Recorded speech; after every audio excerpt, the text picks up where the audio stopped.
Las World Skills Competition, también conocidas como las Olimpiadas de la Formación Profesional que se organizan cada 2 años, ya están en marcha. En ella participarán alumnos de formación profesional de todo el mundo.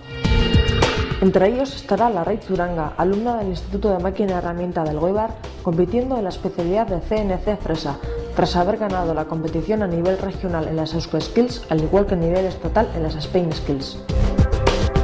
Ahora se prepara duro para la gran final que tendrá lugar en octubre en Londres. Escuchemos a continuación lo que nos han contado Larraitz y su tutor Aitor Ansola. Spain Skillsan kompetizioa, nik adibidez CNC fresadako modalidadian honez.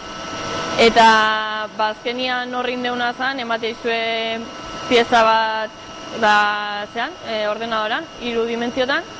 Eta plano bat papelian, eta hortik anetea berdezu programa piezana eta gero mekanizau. Azkenian enpresa bat denen berdezuna, baina presio pian da jende asko naurrian. Espainian ginean 5. Ni, geozeon gailegua, madredekoa, aragoikoa eta katalana. Handikan ertetze ginean gehieno batea ote ginean. Eta oso harreman ona. Konpetitzeko orduan alkarri apoio ematen ginen. Izan zen egun baten goizeko 9:00 hasi eta genezkan 6 ordu. Hori 6 ordu hortan piezain eta listo. Eta gero egin genuen beste egun baten, 3 orduan pieza bat, baina zan empatia egon ezkeo, desenpatatzeko pieza. Baina, ez zagat beste munduko zailtasunik ere. Irakasle talde bat juntatu ginen, eta pentsatzen genuen, irakasle mailan prestatuta egon gintezkela, eta geneukan baliabideak oso onak zirela hemen apuntatzeko, eta agian zerbait lortzeko. Ezagutarazi genien zertzan, Eusko Skills, gero nola izango zen, Eusko Skills irazizkero Spain Skillsea joateko aukera zegoela, esan genien pixkat zertan datzan kontua, zer erakutsiko genien eta zer suposatuko zuen beraientzat Eusko Skillsen apuntatzen. Hori komentatu orduko, beraiek apuntatu ziren ikasle batzu. Irakasle taldea berriro juntatu ginen eta hartu genitun geuk ustez hobekien prestatuta zeudenak. Ni zeitu alapuntu nintzen, porque esperientzi berri bat eta gauza gehiago ikasteko aukera. Ni tutore bezala nagoela, baina bai beste irakasle batzuk ere lan pila egin dutela. Bidaltzen digute korreoz, test proiekta, gutxi gora bera, beraiek entrenatzeko erabili behar duten pieza, eta horren egin behartzena zen pentsatu pieza hori nola egin, eta pieza hori egiteko ze baliabide behar zituen. Ja dago bigarren pauso bat da, aurrena da softwarea erabili, baina gero software hortan sinetzi eta benetan makinara pasatzea. Hombre, suposatzen un ordu pila sartu beharko nitula eta kostako zitatera, baina, azkenean merez izan duela uste. Leheneko, prozesu aldetik pixka jakin behar du, mekanizazio prozesua pixka menperatzea komenigarria da, baina batipa motivazioa. Benetan ondo prestatu beharreko, ondo entrenatu beharreko gauza da. Ni pentsatzen dut Larraitzek oso maila ona eman duela, benetan sinesten genuela, berataz, porque ikusten genuen gauza menperatzen zituela. Kompetizio batean, bakizu gauzak ez direla askotan nahi bezala ateratzen. Hemen birean izan genuen arazo txiki bat, zan erramintan kontu bat. Ezan ez softwarea, ez berak egin zuena. Baizik eta hartu genuen erraminta ez zegoela ondo zentratuta. Bai, Madrilen adibidez denbora pila bat galdu nuen, baina nahiko larri ibili nintzen denboran, baina azkenean gauza batzuk aldatu eta denbora murriztu eta konsegitu nuen. Enpresan ere hori gertatuko zaizula. Enpresan benetan daukasuna hori da.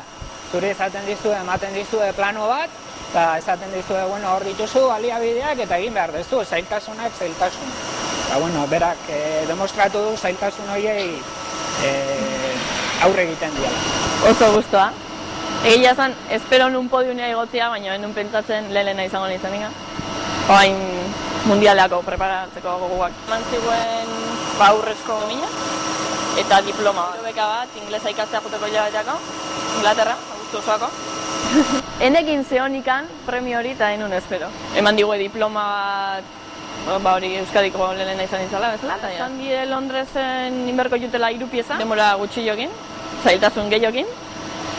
Eta bain ikasi berko jut programa berria eta ibiltzen, han ezik zaibuena. makina berria, kontrol berria, dana berria. Da, beste hizkuntza bat ikasi behar du, eta usten dut aukera izango degula guk ere berakin hizkuntza hori ikasi, eta gero bai beste ikasle batzui ere erakusteko aukera izango degula. Eskola gultatu ziten unibertsitatea, baina enun karrera nahi nun gehiago enpresa biderautako zozer. Hori honitzen dudan diseinuein edo fabrikazioain. Eta azkenean ikasita laneko proiektua zaurtu zala eta ez dakit zer, honea, mekanizazioa. Etxian ebai, familian, aititian, atletikan da behai beti enpresa munduan ibilitakoak eta asko bultzatzen ziren. Amak ebai, asko bultzau ziten. Ezate ziten mundu honetan emakume gutxi zehola eta ona izango zala bakarrenetako izatea. Eta bai, apoio asko. Lana bali bado, lanean intentako dugu, ez dela ikasten segiko dugu, ez dakit. Zertezo. Ezango nion, formazio profesionala etortzeko dudik gabe, porque iruditzat laneako asko zegoeto preparauta hartzezula, eta lanakin gaina relazio zuzena dakazula. Además de la RAID, otros 6 alumnos del IMH han participado en los skills, en las especialidades de CNC Torno, CAD, Mecatrónica y Polimecánica. Estos últimos, Ekaitzi Berluzea y Asier Iraeta, estuvieron en Madrid y Asier obtuvo la medalla de plata, consiguiendo así el pase para las Euroskills de nivel europeo que se celebrarán en Bélgica.